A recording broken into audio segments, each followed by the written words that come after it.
Hello there, YouTube. This is your boy Keymo Embryo, and I'm going to do a quick review of WWE TLC 2017 pay-per-view. Just a quick rundown of all the matches and what I thought. Um, the pre-show match was Sasha Banks versus Alicia Fox, which was kind of weird uh, that Sasha Banks is in a pre-show matches that are oddly enough interrupted by commercials and shit during the match, which is kind of weird, but I guess that's why it's the pre-show, so they can plug, um, you know, Total Divas or whatever the fuck, while the wrestlers are taking bumps in the ring. Who gives a fuck about that? Let's just cut to commercials in between the match. So I think that's pretty stupid. But I mean, it's vintage Vince McMahon, so what are you gonna do about it? Sasha Banks ended up winning the match. I thought Alicia Fox played the role of a whining, crying psychopath to a T. I think she's doing pretty good, finding her niche as this angry, pissed off midget. It's pretty good. It's working for her. I like it. So yeah, that was the pre-show match. The first match, the debut match, was Asuka versus Emma. Which is a match I really enjoyed. It's probably the second favorite match. Probably my second favorite match of the night for me personally. I have to admit that every time two females collar elbow tie up in the middle of the ring, um, my cock just shoots ounces and ounces of cum, like at will, like against my will. I can't help it. Um, So yeah, that match was pretty cool. It had some pretty cool spots. I didn't see Emma winning that match. I mean, it's Asuka's first like main WWE Raw pay-per-view, so it's pretty obvious that she was gonna retain her belt. And she won. It was a pretty sweet match. I like that match. Got a little teary-eyed here and there because I'm a weird fucking bipolar idiot, and it was just pretty cool seeing how far Emma has come, even though she's that's the thing. They kind of give her the ball, and they give her these little pushes, and then they just job her like for the next 2 months in a row. She'll be jobbing on Raw in 2 minute matches, and it's just like WWE, your consistency is shit. That's why a lot of people stop watching and continue to stop watching. It's not so much because it's not like the good old days, and it's not like the Attitude Era or none of that. People are just so lost that they don't even know what the fuck's going on anymore because shit just isn't consistent. I'd say that's all you need. Of course, you need the talent and you need the wrestlers. Oops, did I just say the word wrestlers? I meant superstars. But yeah, you need the wrestlers, you need the talent, but above all, you need fucking consistency with your characters, man. And when it comes to Emma, I feel she has so much potential. Um, and it's kind of she's a seasoned veteran. The way they've booked her over the years, you just wouldn't really kind of just overlook it. But yeah, that match was pretty fun. I like that match. So yeah, Asuka won that match. It was a pretty solid match. After that, it was Gallagher and the Brian Kendrick versus Cedric Alexander and Rich Swann.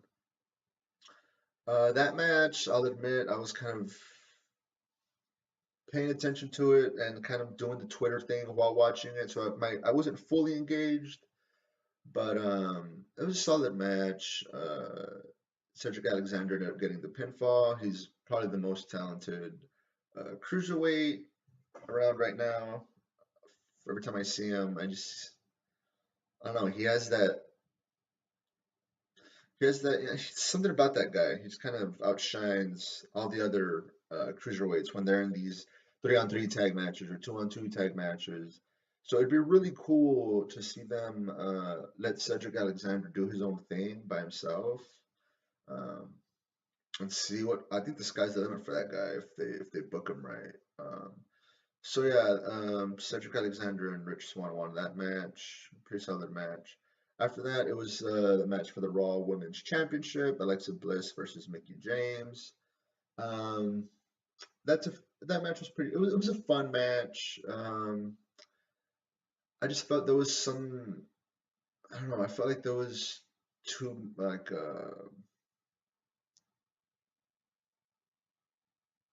so early on in the match. Just felt like they were selling as if they had already been in a 50-minute match.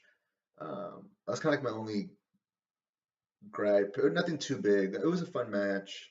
Um, Again, I didn't really see Mickie James winning the belt.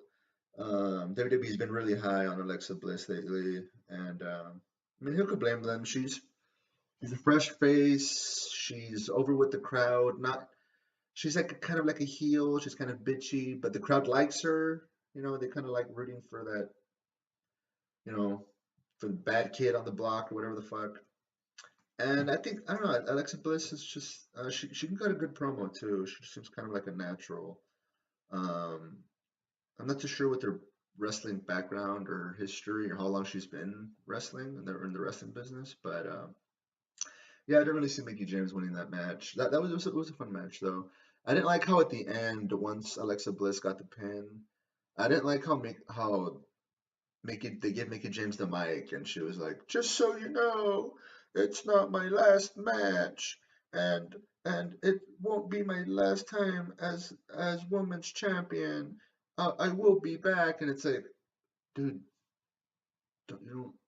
I felt like WWE didn't have to do that or say that. They could have just left that in the air, left that as some kind of suspense or whatever the fuck, and not really just let when the night's over, people will be like, "Ah, was that Mickey James' last match? Did we just see Mickey James' last match?" And build off of that. And uh, the Raw, the Raw that's coming up after the pay-per-view, tomorrow, Monday. Make that like a little segment and don't have Mickey James come out and be like, "Whoa, did we just see Mickey James' last match? We don't know yet. We don't know. We haven't, blah, blah, blah," and just build off of that. But no, they have, as soon as the match is over, she's like, "Oh, by the way, it's not my last match, and I'm still gonna have more matches, and I'll have like one more title run, I'm sure." Okay, bye. That was pretty lame. But aside from that, the match was pretty solid. It was a fun match. Um, Alexa Bliss won. Going on to the cruiserweight, Kalisto versus Enzo Amore. I think I'm one of the 1%ers that actually likes Enzo. I know he's not a fucking in-ring technician. I know he's not Rey Mysterio Jr. in his prime. But something about Enzo, I just like the dude. I like him. And I kind of saw WWE, they've been having this gimmick where they'll dethrone the champion just so a month later they'll give him the belt back. Just like they do with Sasha. They'll show him the belt and you already know it like in your gut. You're like, 2 weeks from now she's gonna drop the belt to somebody else, whatever, whatever. That match, it was, I don't know, kind of an underwhelming match. It was nothing really. Some spots didn't really stick in my head, really. But I'm glad that Enzo won. Your new two-time cruiserweight champion of the world, Enzo Amore. So yeah, I thought that was whatever. The match of the night, of course, everybody's going on about, and everyone and their grandmother's fucking panties got wet, and you know, AJ Styles versus Finn Balor. Um, I know we didn't, I think I just saw young people are like, "Oh, by the way, that was Demon Finn Balor. It wasn't Finn Balor. It was Demon Finn Balor." If I was God and I ran things in WWE, pretty much if I was Vince McMahon, um, I think I'd have Finn Balor like Demon kayfabe 24/7. I'd go that route. Instead of this like I can turn it on and off when I so choose. I think it's kind of lame. Or maybe not so much that that's lame. I just think it sucks nowadays in wrestling how everyone's just kind of a carbon copy of everyone. Everyone's in a suit and tie, and everyone's in a suit and tie. There's no more characters. I mean, I'm not saying I want to go back to Doink the Clown and Repo Man and Beaver Cleavage and fucking Isaac Yankem DDS. I'm not saying I want to go back to that, but keep Finn Balor as the demon 24/7, and let him talk a bit. Let him have engagement with the audience. It doesn't have to be like have this mopey. I'm the demon. I'm face 24/7. And then when he takes off the face, he's like, "Hey, I'm Finn Balor. I'm so happy. Ooh la la, kumbaya, my lord, yay!" It's like, dude, just be yourself. Even if you have that, just have the face paint on. Be like 24/7 kayfabe. That's how I'd book it. Anyway, the match itself was phenomenal. No pun intended. It was a phenomenal match, considering they only had like 48 hours to book the motherfucker, and AJ is on the other side of the fucking planet, and they're like 14-hour flights and shit, private jets, whatever the fuck, to get his ass to the States just so he can have this match. That's true testament to the man, the professional, the phenomenal one that the one AJ Styles is. That says a lot about him. I'm sure that got him a fuck ton of brownie points with Vince, with the company, WWE. Um, the match was a great fucking match. It was going into it. I since it was originally going to be Bray and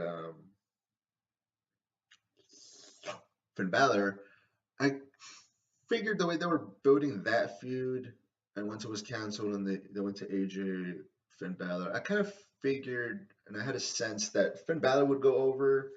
AJ Styles being the seasoned veteran, he's at that point where I don't think he really gives a fuck whether he wins or loses. To be quite honest, um, he's just had hundreds and hundreds and hundreds of matches at this point. Where if he has to, if it's in the cards for him to put someone over like a Finn Balor or just more of that kind of that new gen, era of wrestlers that are sprouting into their own these past few years. AJ's your guy. I mean, he'll do it. He'll do that for you. And so I saw Finn Balor winning the match, and sure enough, he did win. I need to see that match again. It was slightly lagging here and there with the network, and the weather was kind of shit, uh, real cloudy and windy, and kind of just real cloudy and during the pay-per-view. So I have to rewatch that match because it got a little freezy and laggy here, and it kind of took me out of the flow and the pacing of the match. I thought the match was fucking great. The only gripe I had with that match was it just felt like 5 minutes into the match, they were just like overselling, like they had both just taken like fucking like 20 rock bottoms, and Styles had just taken like 10 Stone Cold Stunners. It felt like they were just real tired, and they were pacing themselves, but at the same time, I felt that they went there a little too early. They're just kind of just laying there, and they're both trying to catch their breath, and they're just laying there, and I'm just like, you've only taken like a snapmare or two, and you've just kind of chain wrestled here and there. Like both of them hadn't really taken any major spots or bumps, so I was like, I felt they were like dead selling a little too quick, too soon. But that from that aside, they're just pacing themselves and all that, and it was a good fucking match. It was a fun match. I need to rewatch it. I definitely need to rewatch it. Um, and Emma, just going back to Emma Oscar real quick. Uh, you need to put Emma over and be consistent with it because Emma fucking bumps like a champ. Whether it's a fucking leg sweep, whether it's a fucking clothesline, whether it's a spear, she fucking bumps like a champ for every fucking spot, and it makes my fucking dick so fucking hard. So you need to put Emma over, all right? Put Emma over. Hashtag put Emma over now, Vince, or I'm gonna fucking blow your house up. But anyway, going back to the pay per view. So yeah, Finn Balor won that match. It was a fun match, great match. I need to wrap this up because I've been blabbering for a while now. After that, it was Jason Jordan versus Elias. The winner was Jason Jordan. That match was all right. It was it was an okay match. The ending, I didn't like the ending. I didn't like this, like, but was his shoulder up, but the ref didn't really count to three, but he counted too fast, but he kicked out before he hit the three, but he really didn't. And this is like, it's like, just give us a clean cut fucking answer. What the fuck just happened? And I feel the announcers didn't even know what the fuck had happened. They were just like, oh well, his shoulder was clearly up, so uh, uh, yeah, that match was whatever. On to the main event, the 3-on-5 TLC match. Kurt Angle, Seth Rollins, and Dean Ambrose versus Braun Strowman, The Miz, The Bar, and Kane. Um, I felt the match was going to be kind of clusterfucky. I didn't expect a really memorable match. I expected all these weird, like outlandish, makes no sense spots after another spot, after this spot, after spot B, and then spot C, spot D, and then spot E, spot F, spot G, and all the way till spot R when Braun Strowman running power slams Kurt Angle through the table. And they gotta like escort Kurt Angle because he's all fucked up and he can't walk on his own and he's injured or whatever. And they take Kurt Angle to the back. So now it's 2-on-5. That period of time was just really boring, weird. None of it made sense. Um, Cesaro and Sheamus botched slamming Dean Ambrose through a table. That was funny.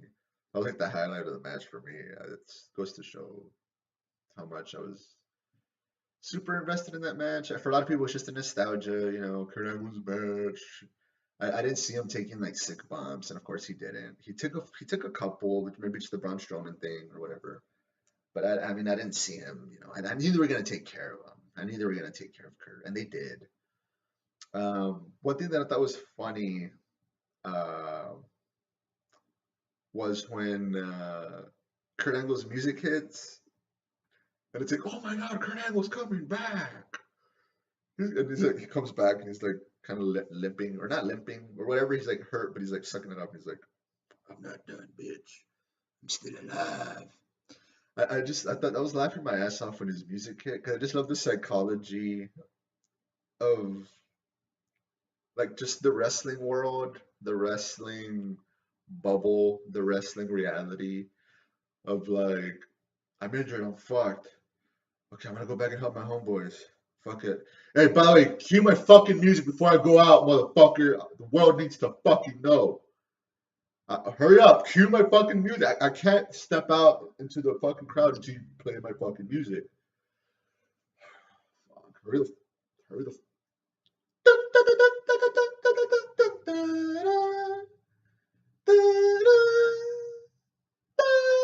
All right, now I can go out. Yeah, go that.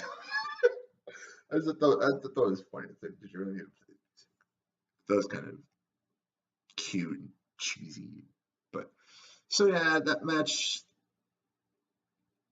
It was pretty much what I thought it was going to be. Not like, oh, I called it, I foresaw it all. But for the most part, 85%, 80% of that match kind of went the way I saw it going. I mean, 5-on-3, and then for the most part, 5-on-2. You're just gonna have a lot of weird spots, and it's gonna be clusterfuck of a match. It was definitely some World War III WCW pay-per-view bullshit. The main event. Um, Everyone got what they wanted. Angle came out. Angle got the pinfall. They triple power bombed the Miz, and Kurt Angle pinned the Miz, and they won. And yay! Everyone lived happily ever after. So that was cool. The ending of that match went the way it should have went, in my opinion. Um, so yeah, that's about it, I guess. All in all, if I had to give the pay-per-view a grade, uh, it wasn't the best, but I'd border between like a C plus, B minus around there. F being, F minus being the worst, A plus being the best. I'd say like, yeah, like a C plus around there. It was Asuka and Emma had a badass fun match, and of course, your boy AJ Styles and Finn Balor. That's pretty much the match that everyone wanted to see, and it delivered. The crowd was super into it, and yeah, it was an alright pay-per-view, I guess. I hope they build off this weird sideway swerve that they had to go through because of the meningitis virus bullshit. And since they had to take this sharp left turn out of nowhere, I hope the product gets a little better because of it. Kind of like a blessing in disguise, curse in disguise, but at the end of the day, it was for the better kind of thing. So time will tell. It's WWE. You never know. So yeah, peace out. Thanks for watching. If you sat through the entirety of this video, thank you. I love you, and happy Halloweeny. Bye bye.